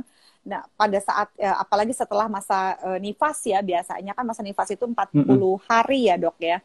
Kurang lebih. Nanti kalau mungkin selama masa nifas mau ditaruh di kamar, oke. Tapi setelah masa nifas, memang kalau pada saat Anda sudah misalnya ready atau sedia berhubungan seks, sebaiknya tidak. Karena gini, begitu ada anak di kamar, ada orang-orang yang sampai lupa dok, sampai setahun gak hubungan seks. Akhirnya mesti konseling ke saya gunyam juga kalau udah setahun 2 tahun gak hubungan seks kan. Ya kan lupa menjadi suami istri. Ya selalu ketika udah ada anak, semuanya dua-duanya. Padahal mereka bilang gini, tapi nggak apa-apa Mbak Zoya, saya juga nggak mau selingkuh sama orang lain dan segala macam. Saya tetap sayang sama istri saya, tapi setahun kemudian nggak hubungan seks juga. Waduh, jangan lupa Anda itu adalah suami istri sebelum Anda menjadi ayah bunda loh. Ya, ini juga salah satu fokus tadi ya, sebelum siap untuk jadi ayah bunda harus siap dulu berdua, harus siap secara mental, finansial dan secara psikologis. sehingga nanti kalau misalnya udah ada anak, jangan sampai hubungan suami istri itu malah jadi malah melonggar, tapi justru harus semakin terikat sebagai keluarga gitu Mbak Zoya ya. Gitu. Jadi kalau saya sih lebih setujunya, Pak, setidak-tidaknya paling lama dipisahkan itu adalah 2 tahun, karena 2 tahun kan 2 tahun ya. Dia juga biasanya menyusui eksklusif gitu ya, jadi bisa disapih gitu ya anak itu. Jadi setelah masa disapih, orang tua juga harus siap untuk tidak situ. Tapi biasanya tetap udah disapih, anaknya udah 3 tahun, udah nggak menyusui lagi sama ibunya, tetap masih dalam satu kamar. Nah ini kadang-kadang attachment yang agak susah gitu ya bagi kebanyakan orang di Indonesia terutama gitu ya. Bukan Indonesia, orang Indonesia yang ada di luar juga tetap begitu kelakuannya biasanya. Itu mempersulit Anda sendiri sih Mom and Dad. Tapi karena gini, ketika ada anak di dalam ruangan, sementara ruang kamar itu adalah ruang privasi Anda berdua gitu, Anda mengawal ini berdua, akan sangat sulit untuk membawa kemesraan di saat Anda selalu teringat pada tanggung jawab sebagai suami dan istri. Gitu, dengan memisahkan itu, dengan memisahkan kamar, itu akan membantu Anda memisahkan peran-peran juga. Oh ya, saya lagi menjadi suami istri ini kan butuh privasi dan sebagainya. Ya kecuali ada beberapa yang kan tinggal di rumah mertua, Mbak, kami tidak punya kebebasan dan segala macam. Saya paham. Tapi bagaimanapun juga please hati-hati, jangan melakukan hubungan seks ya. Dan anak kebangun gitu ya. Anda harus jadi membicarakannya dan memberikan seks edukasi. Karena kebanyakan anak, Dok, di bawah umur 5 tahun ketika ngeliat orang tuanya berhubungan seks, mereka merasa itu kekerasan. Yang di dalam otak anak-anak mereka berpikir, bad memories. Mereka berpikir ibu bapaknya itu lagi berantem. Buat mereka, dia nggak ngerti hubungan seks kok. Kayaknya merintih ibu saya, kok bapak saya nih ibu saya. They don't get it. Padahal ibunya merintih lagi asik ya, lagi asik gitu kan. Mereka nggak paham gitu. Pernah ada tuh Dok di mana namanya di Instagram juga. Ada yang ibunya tuh bercanda sama anaknya. Itu saya emosi banget deh. Jadi dia ngerekam anaknya, dia bilang gini, emang denger ayah sama papa, ayah sama ibu semalam ngapain? Nggak tahu, dia bilang gitu. Emang yang kamu denger ibu ngapain? Ibu gitu. Dia niruin, dan ibunya ketawa ngakak dan direkam, dimasukin dan viral di Instagram. Saya bilang, oh my god. Tapi itu nggak appropriate ya. Anak itu ketawa karena ngelihat semua orang yang ada di situ ketawa, tapi Anda tahu nggak apa yang ada di dalam pikirannya itu anak? Apa yang dia pahami? Dan videonya masih terekam lagi. Masih, oh my God. I cannot believe tuh si ibu itu ya, like so ignorance ya. Hati-hati ya Mom and Dad, jangan seperti itu ya. Apalagi yang udah nonton di sini, please don't do that. Stres saya. Mbak Zoya nih, konseling saya lagi nih. Nggak terasa nih Mbak Zoya, kita ngobrol asik Pak. Memang hot nih topiknya ya. Ada 100-an Z-Friends dan Sobat Bocah, Ayah Bunda Bocah Indonesia yang ikut. Terima kasih banyak. Tapi tidak terasa kita udah 1,5 jam Mbak Zoya. Yes. Nah ini mungkin waktunya untuk saya dan Mbak Zoya kembali ke pasangan masing-masing ya. Yes. Pamit dari hadapan Anda sekalian. Mungkin Mbak Zoya bisa kasih beberapa kalimat penutup untuk mom ayah bunda yang sedang berusaha, yang masih berjuang bersama untuk pengen punya anak. Silakan Mbak Zoya. Oke, buat moms and dad yang masih berjuang ingin punya anak, ingatlah lakukan segala sesuatu out of love, bukan out of fear. Ya, ketika Anda memperjuangkan sesuatu berdasarkan ketakutan, ya akhirnya meskipun Anda bisa punya anak, Anda tidak akan pernah berhenti untuk merasa takut. Nah, orang tua yang terus merasa takut juga akan mendidik anaknya tidak cerdas secara emosi. Jadi, karena ini kita akan, anak itu adalah buah cinta. Jadi, untuk kita bisa menciptakan ya, kita bisa mengadakan yang namanya si buah cinta ini, kita juga mesti saling jatuh cinta lagi dengan pasangan. So yuk kita lakukan sesuatu out of love berdasarkan cinta ya, bukan berdasarkan ketakutan, di mana saya mau bahagia bersama suami saya. Anak ini juga adalah proses dari kebahagiaan Anda berdua. Jadi Anda nikmati proses perjalanannya gitu ya berdua. Jadi sekali lagi out of love. Don't do it out of fear. Oke, ayah bunda. Terima kasih di juga semua Z-Friends yang nonton, buat yang sampai mampir ke sini, ini banyak banget. Iya, thank you. Ini ada pesan-pesan juga dari Bocah Indonesia, Mbak Zoya. Kita hadir untuk membantu moms and dad, ayah bunda, pasangan yang memang sedang kita selalu berjuang bersama. Kemudian Dan kita di masa COVID ini juga kita memberikan pelayanan yang kalau moms and dad takut untuk ke klinik, takut ke rumah sakit, kita bisa sampai ke rumah. Kita bisa ada pelayanan home for hope, Mbak Zoya.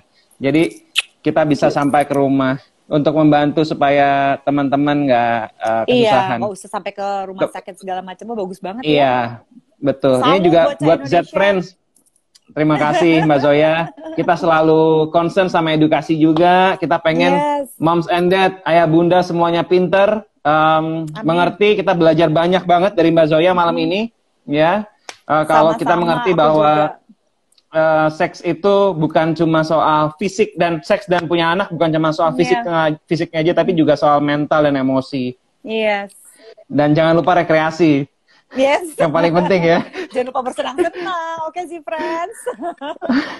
Terima kasih Z-Friends. Terima kasih banyak Mbak Zoya Amirin. Sama-sama. Semoga Mbak Zoya selalu dalam keadaan sehat, diberikan perlindungan. Amin. Tuhan berkatin melimpah-limpah. Amin. Dan Z-Friends semua juga di sini selalu sehat. Yang dicita-citakan, apa yang diinginkan, semuanya moga-moga Tuhan sampaikan sampai ke Z-Friends semua, ke Mommy Daddy semua, kayak Bunda semua. Terima kasih banyak. Kita ketemu di lain kesempatan. Mbak Zoya, again, thank you very much. Thank you very much. Thank you so much. Thank you very much, Mbak Zoya. Happy banget nih kita bisa ngomongin yang hot di malam ini. Ya. Of course. Sampai jumpa di lain kesempatan. Jangan lupa tetap follow Mbak Zoya Amirin, follow Bocah Indonesia, Dr. Ferry. Kita kalau misalnya ada yang mau ditanyain, langsung ke YouTube DM aja, ada banyak zip YouTube di sana. Lihat dulu. Kalau misalnya masih belum kejawab juga baru DM. Ya. Oke. Thank you. Lihat YouTube-nya Mbak Zoya, makin banyak edukasi di situ. Thank you Mbak Zoya. Bye. Makasih, bye Mbak Zoya. Bye.